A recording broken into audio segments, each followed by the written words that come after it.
The damages discount rate, known as the personal injury discount rate, is a rate used to calculate compensation for personal injury claims. Or basically, it is used to calculate how much money an insurance company should pay to someone who has suffered major life-changing injuries. It is set by the Lord Chancellor. You are listening to a Sitting with Sue Insurance Questions Answered podcast, and I'm delighted to have sitting with me Thom Lumley, an insurance lawyer specialising in UK casualty claims and a partner at RPC. So Thom, very briefly, who are you and why is the discount relevant to you? Well, thank you for having me on, Sue. Always lovely to see you. By way of intro, I am a partner at RPC, an international law firm with cross-sector expertise, including, as you say, in insurance, which is where I contribute. I work within our general liability insurance team and specialise in UK casualty bodily injury claims, and that's both on the coverage and defence side. The personal injury discount rate, or the discount rate, is very important to all personal injury practitioners. It's the rate used to help us calculate how much defendant compensators have to pay in damages to claimants where there have been serious life-changing personal injury incidents and where the damages are paid in the form of a lump sum. We use a lot of actuarial information, including actuarial tables. Your listeners will probably be aware of the Ogden tables, and these assist us in determining a multiplier. And then within these tables, we will apply the appropriate discount rate. So take, for example, a claimant who, through their injuries, can no longer work or is severely restricted with their future work and, in turn, their future earnings. A compensator does not just want to hand over a basic lump sum of cash.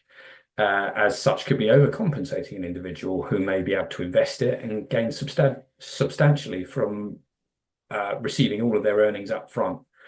An individual would not, in the ordinary course of events, have seen that money for years to come, as they're naturally to earn it. So the discount rate seeks to guard against this and takes into consideration investment behaviours of a claimant, thereby seeking to balance the risk of over or under compensation.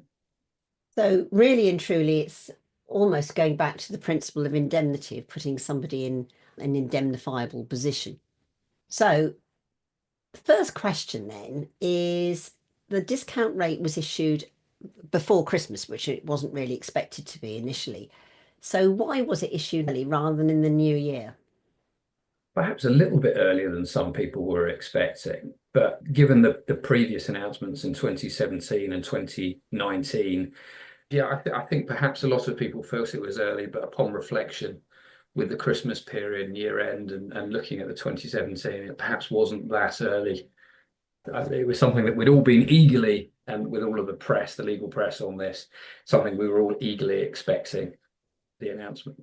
So not that much earlier than we thought.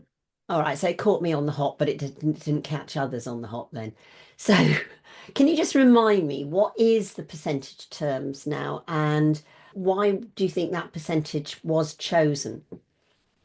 Well, the new rate, so from the 11th of January, is 0.5%. This is a return to a positive rate, with the past two rates being minus 0.25% and minus 0.75% respectively. And how has it changed? It's changed through legislation. So we have the Damages Act, 1996, which ascribes it being the duty of the Lord Chancellor to set the rate. And we also have the Civil Liability Act 2018, which ensures that a review of the rate must be conducted every 5 years. Now, this is quite the piece of work, and it involved multiple calls for evidence and a review of panels of experts, which was chaired by the government actuary. So, I mean, this isn't an annual event, but what are the implications of this particular change over and above what you've already discussed? Well, the return to a positive rate is a welcome change for compensators, as it naturally entails a reduced sum being paid out. The lump sum now paid will be lower, but with the total amount the claimant should receive over time through reason of the expected investment returns should be the same. So from a compensator perspective, And it's impossible not to mention inflation, I think, in any conversation. The new rate helps mitigate the impact of claims inflation, which has been driven by rising costs of living, wage inflation, medical expenses, and so forth. So this new rate can free up funds for insurers to invest in other areas of their business, which is a positive. It could make for some competitive or dynamic renewal conversations, with insurers now having perhaps increased confidence to adjust premiums in response to this. But again, naturally, that will depend upon the individual company and the carrier appetites and so forth. And perhaps practically, it may be that we see more PPOs, so periodical payment orders from claimant injury lawyers and defendants alike. But time will tell there. So we've got quite a number of different implications that we've got to actually sort of keep an eye on. And obviously, a lot of it is going to be driven by world events that then impact on the local UK economy, which then filter back down through to the insurance industry. Am I right on that? Yeah, certainly, yes.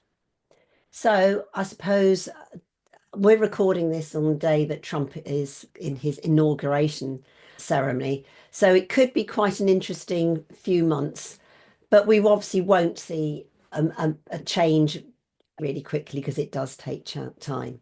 So, Thom, that's been really, really helpful, and a huge thank you for joining me and explaining everything. We hope that we've managed to answer your questions as well. And if you want to listen to other podcasts, then please go to my website at www.suetaylor.co.uk. Thank you, Thom. Thank you, Evan.